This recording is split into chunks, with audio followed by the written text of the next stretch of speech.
Normalcy set to resume at JKIA and other airports after workers' unions signed return to work formula agreement with the government.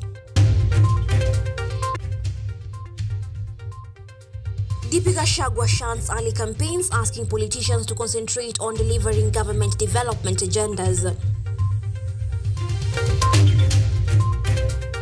The Africa Regional Conference of International Council for Health, Physical Education, Recreation, Sports and Dance kicks off today at Kenyatta University, aiming to provide a dynamic forum for academic exchange.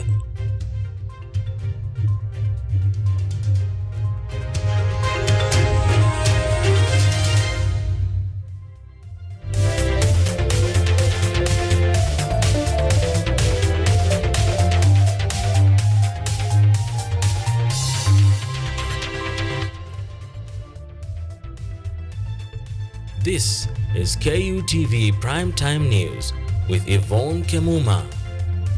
Our sign language interpreter tonight is Lucy Kiari. You can continue watching or streaming this bulletin on YouTube at KUTV News Kenya, and on X engage with us at KUTV News Kenya and at Kemuma_Munari. Kisumu Governor Anyang' Nyong'o is the man to run the affairs of the Orange Democratic Movement Party in Raila's absentia as he focuses on his Africa Union Commission chairmanship bid. Further, Governor Nyong'o will also chair meetings of the Central Committee in Raila's absence. The announcement was made on Wednesday evening during an ODM Central Committee meeting led by Raila Odinga. As ODM party leader Raila Odinga continues to prepare for his African Union Commission chairperson bid, Kisumu Governor Anyang' Nyong'o, through a statement issued on Wednesday, was fronted to take up the role of chairing all party meetings in Raila's absence, a move seen to seal off any lukan in the ODM party. Agenda yetu ya kwanza ni kumuunga mheshimiwa wetu party leader mkono anapowania kiti cha AU na ambayo anatafuta kwa Afrika jimbo la. The move comes shortly after ODM county chairperson voted to fulfill rally behind Raila in his USC bind during their meeting on Tuesday. The party's county chairperson also supported the broad-based government spreaded by the president and the appointed of cabinet secretaries from the ODM party, citing the move as unifying factor for the country. Jambo la pili, tumekubaliana ni kushukuru Rais Dr. William Samoei Ruto kuwateua wanachama wa ODM katika baraza kuu la mawaziri. Kakamega Governor Fernandez Barasa emphasized that they will ensure the ODM party open offices in all branches for additional recruitment and strengthening the party. As deputy party leaders, we have resolved in principle that we are going to strengthen the party by making sure that we open offices in all our branches. ODM has maintained its optimism, stating that Odinga is qualified to lead the continent to greater heights of prosperity. Diana Nashipai, KUTV. Normal operation is expected to return to Jomo Kenyatta International Airport and other airports in the country after Kenya Airports Workers Union leaders inked a return to work formula after a day-long strike against leasing of JKIA to Indian firm Adani Enterprise. At Jomo Kenyatta International Airport, this was the situation for the better part of the day. Anti-Adani chants, stranded travelers, and confusion was the order of the day. This was supposed to be a normal flight. Instead, they were stuck and they don't know what to do and who to turn to. Tired and impatient, it was evident. The tempest is the brewing tension between the government and the Kenya Airport Authority workers. The element of conflict is the Adani takeover. Days of diplomacy had delivered nothing but a stalemate. Strike seemed to be the only option, and the language workers here believed government understood, and the message was loud and clear, prompting the government to act swiftly to save the sinking ship. After a truce between the striking workers' union leaders, KUTV and Transport Cabinet Secretary Davis Chirchir, Kenya Airport Authority workers are expected to resume normal operations after inking a return to work formula that will see government pave way for scrutiny of documents detailing the proposed 30-year JKIA lease with the Indian firm Adani.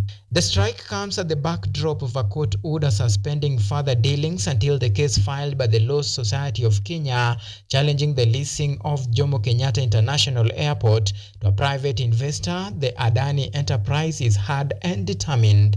For now, it is a reprieve for travelers who are forced to wait for long hours and some forced to cancel their flight. Ahuma Evans for KUTV, Nairobi. Deputy President Rigathi Gachagua has called on political leaders to refrain from political sideshows. Gachagua, who was speaking in Nandi during the burial of Helena Chepkosgei Bet, a prominent businesswoman, noted that it is time to unite and focus on service delivery to Mwananchi. Deputy President Rigathi Gachagua has today warned political leaders to refrain from early election campaigns and give the current administration the space and time to deliver to Kenyans, noting the elections are still far off in 2027. Na ndio vile Gogo amesema wabunge, punguzeni siasa na kelele, mtupatie nafasi tupange Kenya, tufanye kazi. Hii siasa mingi ni ya nini? Uchaguzi uko mbali. Let us allow the president, the deputy president, those given responsibilities, tuwapatie nafasi wafanye kazi. Gachagua assured the nation that President William Ruto is fully committed in mobilizing resources to boost development efforts, referring to the president's recent diplomatic mission to China aimed at securing funding for key infrastructure projects, particularly in road construction. I know you have many expectations come out here, Nandi. I want to give you an assurance that the president is doing everything within his power to mobilize resources. Juzi amekuwa China akitafuta nauli mambo ya barabara. I know you had many expectations. The second in command further insisted on the president's directive to the Ministry of Education to conduct an inspection on the safety of school dormitories following the rampant fire outbreaks in schools. Vile rais ameagiza nyinyi kama wizara, please carry out inspection on safety ya hizi dormitories iko kwa mashule, tusiweke watoto wetu kwa hatari. Gachagua acknowledged the hurdles the government has faced since they took office, but reaffirmed President Ruto's dedication to overcoming them for the benefit of the nation. Colin Swemba for KU News. Lecturers across all public universities in Kenya are set to begin a nationwide strike next week.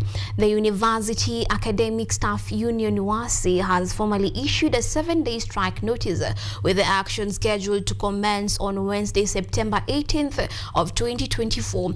UASI, in collaboration with the Kenya University Staff Union KUSU, cites ongoing delays in the payment of full salaries and the collapse of negotiations for the 2021-2024 collective bargaining agreement as the primary reason for the strike. UASU Secretary General Constantine Wasonga warns that university employees will withdraw their services if their demands are not met by the stated deadline.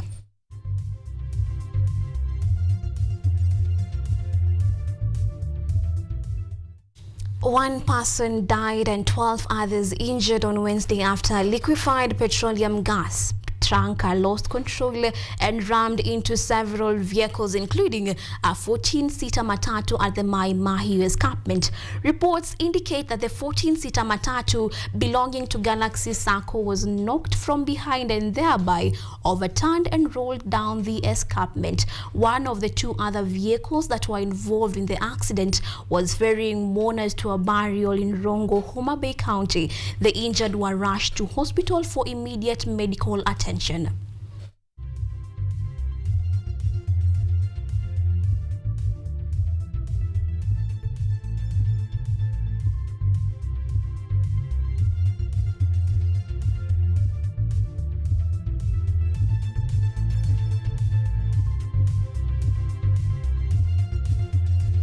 Now we are due for our first break here on KUTV's News at 9. Don't go anywhere. I'll be back with more.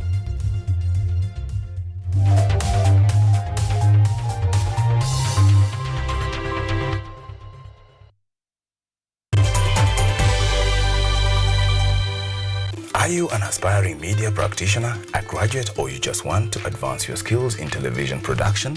Then welcome to Kenyatta University, where education meets innovation. KUTV, the premier university television station in Kenya, is now offering short courses in TV studio, field technical operations, and video editing. Through these courses, you will acquire hands-on skills on camera operations, media production, lighting techniques, audiovisual editing, and sound and visual control, and how to operate key equipment in modern TV control room.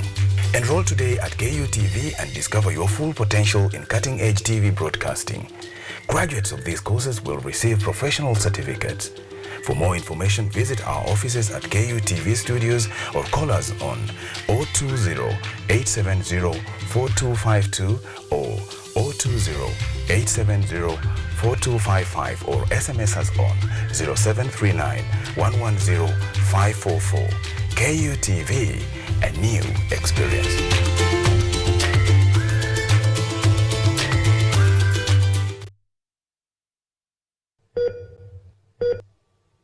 Are you healthy, or rather, do you maintain a healthy lifestyle?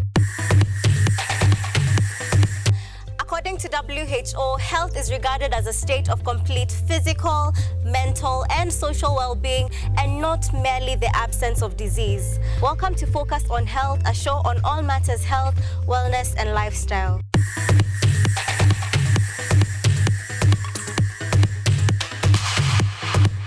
On this show, we cover a wide variety of topics, inclusive of but not limited to dental, optical, mental, reproductive health, and so much more. Join me, Joy Bofenda, every Thursday at 7:30 p.m. on KUTV for compelling insights and discussions on all matters health. See you then. Focus on Health, your weekly dose of health and wealth information on KUTV.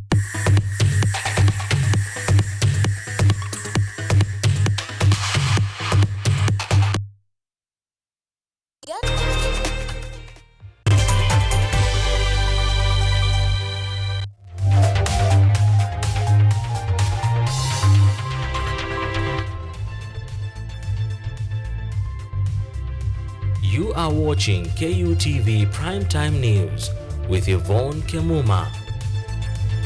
Welcome back. Our sign language interpreter tonight is Lucy Kerry. You can engage with us on X at KUTV News Kenya and at Kemuma_Munari.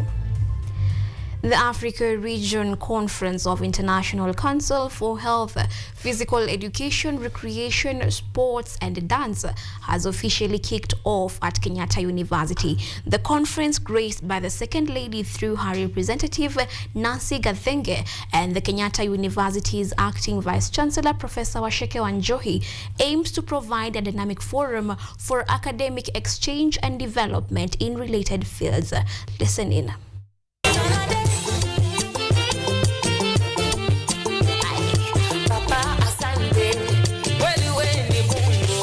Kenyatta University's leadership in the fields of physical education and sports, International Council for Health, Physical Education, Recreation, Sports and Dance Traditions, is this year's host of the 8th Africa Regional Ishipa event. The event was graced by Nancy Kange, the Chief of Staff in the Office of the Second Lady, and KU Vice Chancellor Professor Washeke Wanjohi. According to Professor Washeke, the event will embrace collective commitment in research to improve the field of physical education, not leaving behind people living with disabilities. We encourage youth participation in sports as a means of personal development and empowerment, and provide professional training opportunities to coaches, educators, and community leaders, ensuring that that knowledge is shared and multiplied. As we gather at this conference, let us remember that our mandate goes beyond the playing fields and classrooms. We are shaping the future of physical education and sports.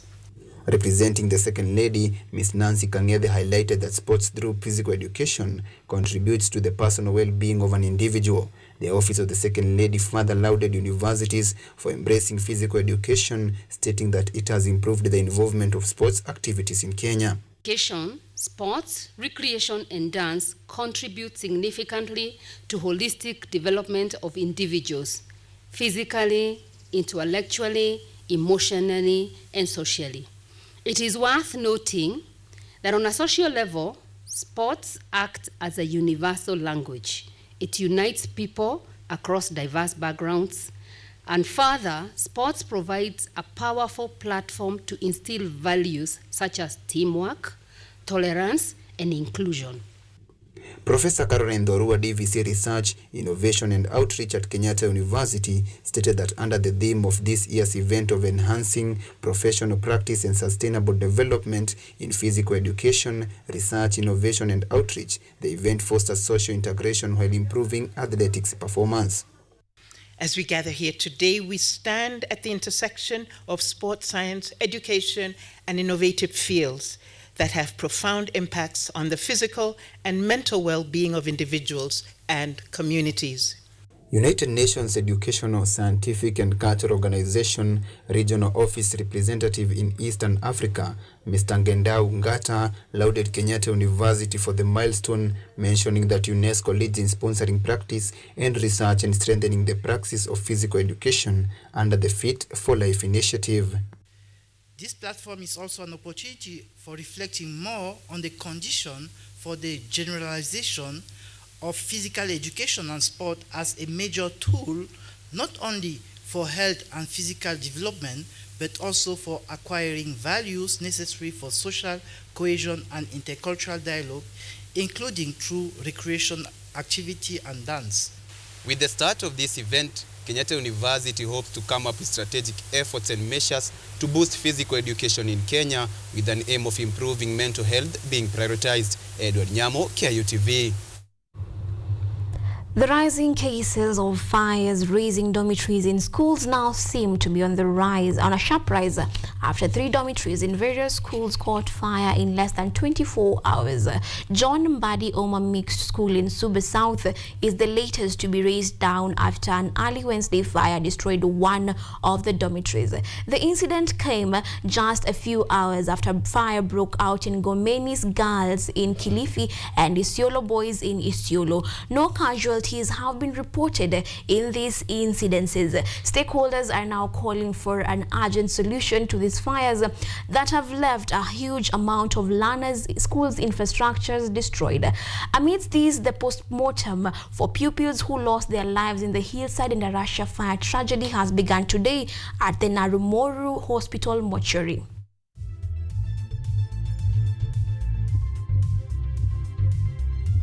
Tension is brewing in Nyamira County as outraged MCAs have started collecting signatures to oust Governor Amos Nyaribo from office. The MCAs on Tuesday, led by nominated MCA Juma Matunda, tabled a motion to impeach Nyaribo on grounds of alleged misconduct and corruption. The impeachment motion against Nyamira Governor is the second one in less than a year. Nyamira members of County Assembly have begun collecting signatures to remove from office Governor Amos Nyaribo. The Assembly is expected to hold public hearings on Friday across 3 constituencies in the county, gathering views on the proposed motion to kick Governor Nyaribo out of office. Nyaribo faces yet another political storm as a fresh impeachment motion was tabled in the Nyamira County Assembly on Tuesday by Wiper Party's nominated member of County Assembly Evans Juma, citing allegations of gross violation of the Constitution, abuse of office and gross misconduct. To consider debate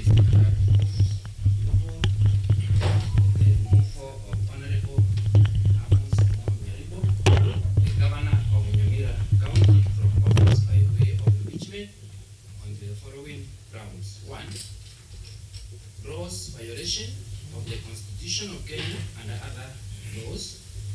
2. Abuse of office and gross misconduct.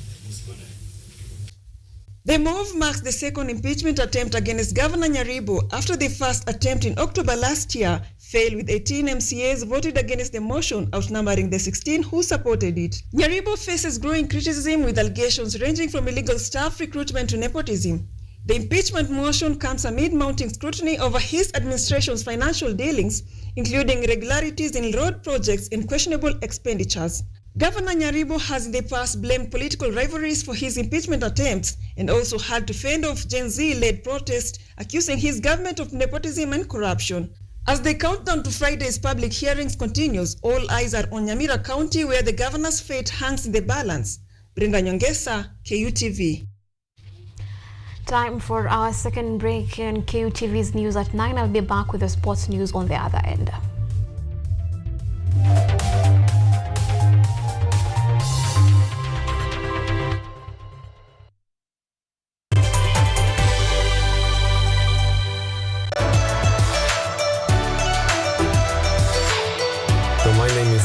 I'm Associate Professor in the Institute of Philosophy of Jagiellonian University in Krakow, Poland, and I'm the main coordinator of the CAFE project, which is being here hosted by Kenyatta University. My name is Eva Hutoba. I am a project manager in this consortium. Keep watching cutting-edge research at Kenyatta University Television.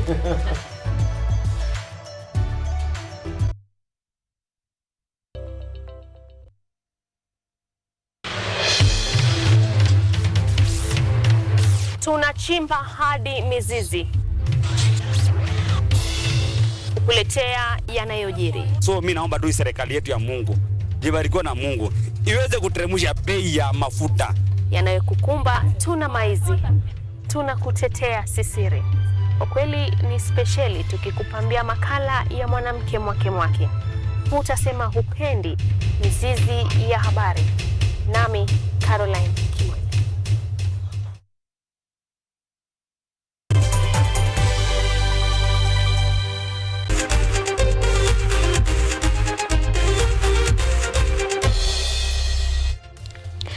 Harambee Stars head coach Engin Firat has lamented the lack of pay and support despite beating Namibia 2-1 in their second Africa Cup of Nations qualifier clash last night.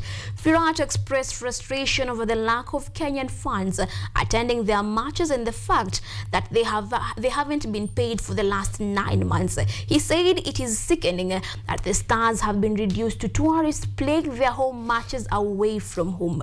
The Turkish tactician further affirmed that he is not afraid of Cameroon and is confident his boys will perform well in their next assignment, asking the fans to tone down their criticism and get behind the team. Egyptian giants Zamalek and Al Ahly are expected to arrive in Nairobi today and Friday respectively for their Africa Club football assignments. Kenya Police will battle Zamalek FC at the Nyayo Stadium on Saturday and in the CAF Confederation Cup second preliminary first leg match before Al Ahly clash with Kenyan's giant Gor Mahia in the CAF Champions League second preliminary round first leg match at the same venue on Sunday.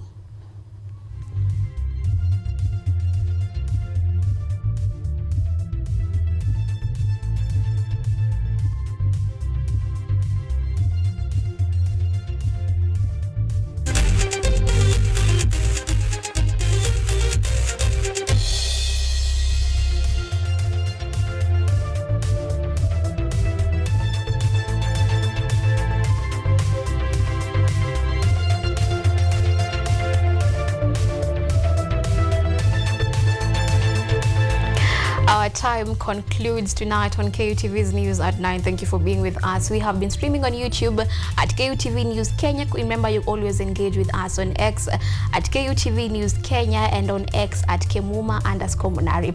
Our sign language interpreter tonight was Lucy Kiarie, and on behalf of the rest of the team behind this production, thank you for being with us. Have a good night.